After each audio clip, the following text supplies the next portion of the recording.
Hello, नमस्ते, प्रणाम, सलाम। Welcome to Daily Mirror. Bihar वासियों को जल्द ही एक नई और बड़ी सौगात मिलने वाली है। दरअसल पटना एयरपोर्ट के न्यू टर्मिनल से लोगों की उड़ान भरने का इंतजार खत्म हो गया है और 30 मई से लोग नए टर्मिनल बिल्डिंग से ही हवाई यात्रा करेंगे। दरअसल पीएम मोदी 30 मई को बिहार दौरे पर आएंगे, जहां वो पटना एयरपोर्ट के नए टर्मिनल का शुभारंभ करेंगे और इसे बिहार और देश की जनता को इस्तेमाल के लिए सौंप देंगे। आप अपने स्क्रीन पर अभी जो वीडियो देख रहे हैं वो पटना एयरपोर्ट के ही न्यू चमचमाते बिल्डिंग का है, जिसे दिल्ली मुंबई जैसे एयरपोर्ट की तरह बनाया गया है। एयरपोर्ट का काम अंतिम चरण में पहुंच गया है और सजावट का काम चल रहा है।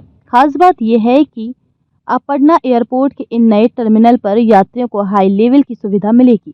सिक्योरिटी चेक इन के अलावा बोर्डिंग पास के लिए लंबी लाइन में खड़े होकर यात्रियों को इंतजार नहीं करना पड़ेगा। वहीं अन्य सुविधाओं की बात की जाए तो टर्मिनल भवन में 64 चेक इन काउंटर होंगे।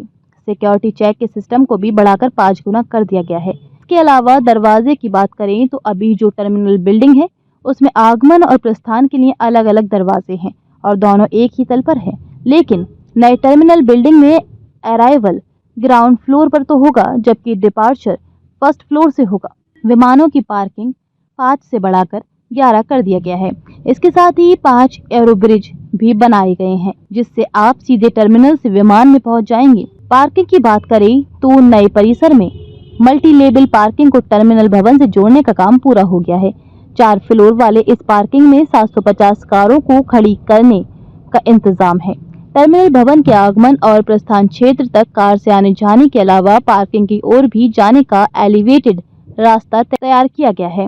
इसके अलावा दिल्ली की तरह पटना एयरपोर्ट पर भी डॉर्मेट्री भी सुविधा देने की तैयारी है। इसके साथ ही विमानों की लेट लतीफी या रद्द होने की स्थिति में भी यात्रियों को काफी सहूलियत मिलेगी। खान पान की सुविधा को लेकर भी पूरी व्यवस्था की गई है।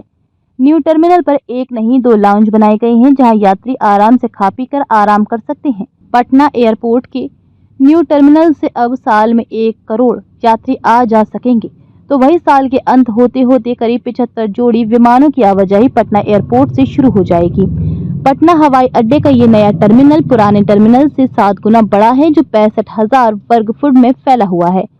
इसमें आधुनिक सुविधाओं जैसे 52 check in counter, 5 aero bridge और 11 विमान पार्किंग में शामिल है, जिससे एक समय में 4,500 यात्रियों को संभाला जा सकता है।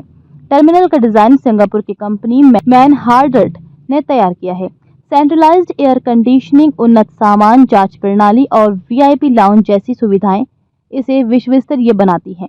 बता दें कि साल 1999 में कंधार विमान हाईजैक के बाद से पटना से अंतर्राष्ट्रीय उड़ानें बंद थीं, लेकिन अब 26 साल बाद यह हवाई अड्डा फिर से अंतर्राष्ट्रीय मार्गों के लिए खुल रहा है। मई 2025 से बैंकॉक, सिंगापुर और काठमांडू के लिए सीधी उड़ानें शुरू होने की संभावना है। इसके अलावा जापान, वियतनाम, म्यांमार और थाईलैंड जैसे देशों के लिए भी उड़ानें शुरू करने की योजना है, क्योंकि ये डेस्टिनेशन बौद्ध पर्यटकों के लिए लोकप्रिय है जो बौद्ध गया आते हैं। दुबई और मलेशिया के लिए भी उड़ानें शुरू होने की संभावना है, जिससे पटना के यात्रियों को काफी सुविधा होगी। अब उन्हें अंतर्राष्ट्रीय उड़ानों के लिए दिल्ली या मुंबई जाने की जरूरत नहीं पड़ेगी। वर्तमान में पटना हवाई अड्डे से सालाना लगभग 25 लाख यात्री यात्रा करते हैं, लेकिन नए टर्मिनल के बाद ये संख्या 80 लाख से 1 करोड़ तक पहुंच सकती है। नए टर्मिनल से उड़ान के बाद पुराने टर्मिनल भवन को तोड़ा जाएगा और उस जगह पर विमान पार्किंग के लिए स्थान बनाया जाएगा। इसके अलावा पटना के रनवे की लंबाई कम होने के कारण बड़े विमान यहां उतर नहीं पाते, इसलिए बीहटा में एक नए अंतर्राष्ट्रीय हवाई अड्डे का निर्माण भी जल्द शुरू होगा, जो पटना हवाई अड्डे पर बोझ को कम करेगा। पीएम मोदी 30 मई को ही बीहटा एयरपोर्ट के निर्माण कार्य का भी शिलान्यास करेंगे।